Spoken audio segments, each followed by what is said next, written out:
Tudo bem, pessoal? Hoje comentários sobre Sweet Tokyo, da autora Giovanna Madalosso, um livro de 2020 que saiu pela Todavia, né? É o segundo livro da Giovanna Madalosso que eu leio e também o segundo romance da autora, né? Um livro que traz todas as características que ela trabalhou no livro anterior dela, o Tudo Pode Ser Roubado, só que aqui em uma história bem melhor, né? E mais palpável nesse livro, que é quase uma evolução dos temas que ela trabalhou no livro anterior em quase todas as perspectivas. Primeiramente, vamos falar das características técnicas do livro, não é? Dentro da perspectiva da literatura contemporânea brasileira. É um livro narrado em primeira pessoa. Aqui a gente vai ter duas narradoras, as duas protagonistas do livro. O livro, ele preenche aqui a sua média de 200 páginas, ele tem 203, né? É um livro contemporâneo que se passa no ano em que ele é escrito, né? Ele se passa ali em 2020, a história, e que vai trazer bons fluxos temporais, né? Que é a característica da literatura contemporânea que não tinha muito no livro anterior da autora, né? O livro, ele trata sobre o quê? O Sweet Tokyo. Ele vai contar a história de uma babá, né? Que rouba uma criança e vai contar o percurso dessa babá, chamada Maju, desde o momento em que ela foge com a criança até a jornada dela para tentar atravessar a fronteira do Brasil com o Paraguai ali e levar a menina chamada Cora, né, para ela cuidar, porque ela se sente como se fosse a mãe. A segunda história do livro é a história de uma mulher chamada Fernanda, que é a mãe de Cora. Essa mulher, ela é uma documentarista que ela ganha bastante dinheiro, mas ela não tem tempo de cuidar da filha. Então ela meio que coloca a Maju para ser essa mãe substituta, enquanto ela tem que dar conta do trabalho dela como essa documentarista e produtora de documentários. Fernanda, ela está em uma crise matrimonial ali, né? O marido dela é meio distante e ela também começa a se distanciar do marido e começa a ter um caso com uma colega de trabalho chamada Yara, né? Então, meio que o livro, ele é fragmentado nessas duas histórias. Uma parte é narrada por Maju e a fuga dela com a menina Cora.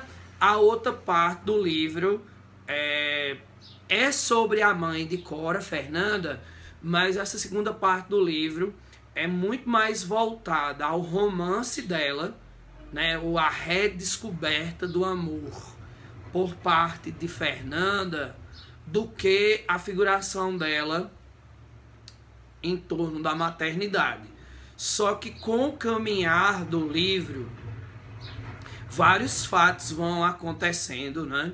Além que o livro fica indo e voltando no tempo, né, para contar como o Maju chegou a trabalhar para a Fernanda, né? Ela já havia passado por outros empregos. A gente conhece um pouco sobre a vida da Maju né? Ela também teve um relacionamento que, por colocar o relacionamento em segundo plano para tomar conta dos filhos de outras pessoas, ela acaba terminando o casamento.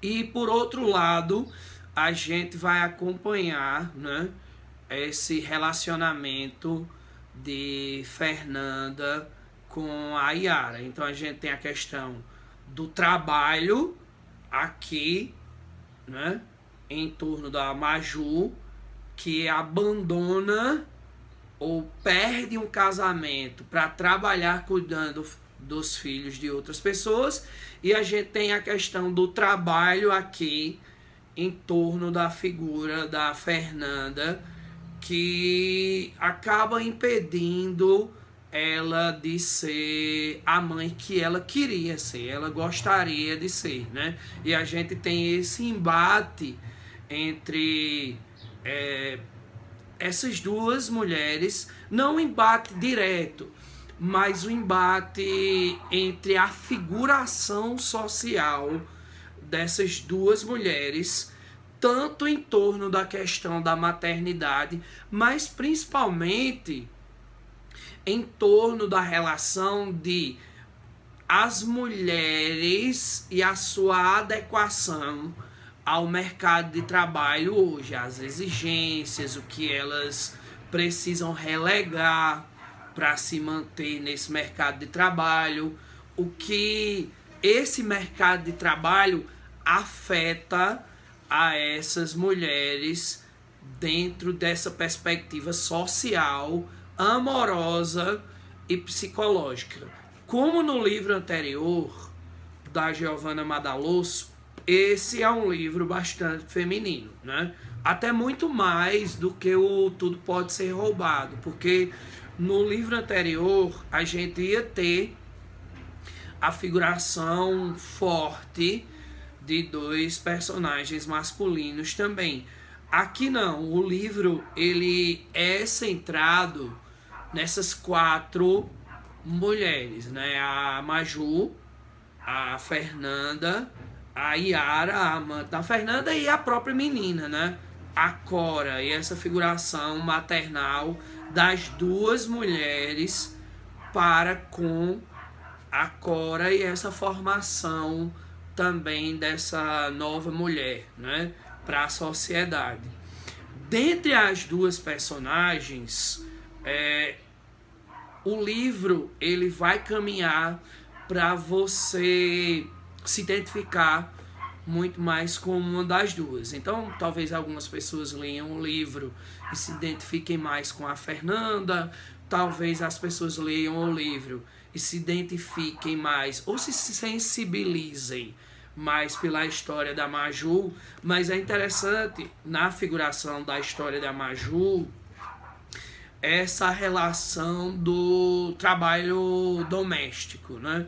Que é muito bem colocado aqui, do trabalho das babás, dela relegar a vida dela para morar, né, no quartinho que foi reformado pela Fernanda, o quartinho chamado Sweet Tokyo. Mas sim, tem muitas partes do livro que você vai entender a perspectiva da Fernanda. Eu confesso que eu senti falta, sim, daquela cartografia que a Giovanna Madalosso fez no livro anterior sobre a cidade de São Paulo. Aqui a narrativa também se passa na cidade de São Paulo, mas a cartografia eu achei que não foi tão bem feita quanto no livro anterior, e até a relação dessas personagens com o espaço não interfere tanto na narrativa como no livro anterior, mas nada que prejudique a história desse livro aqui, que é muito interessante. Esse é um livro excelente, como sempre. A Giovanna, ela altera os clichês do gênero, né? Eu passei o livro todo lendo e eu já acreditava que o final seria um, né? Ela já deixa na mente do leitor que o final vai ser tal e ela vai dando pistas sobre aquele final, só que quando chega no final ela subverte os clichês que a gente estava esperando e aí ela constrói um livro excelente. Então, Sweet Tokyo, mais um livraço do ano 2020 e mais um livraço da Giovanna Madaloso. Leiam, é uma grande obra.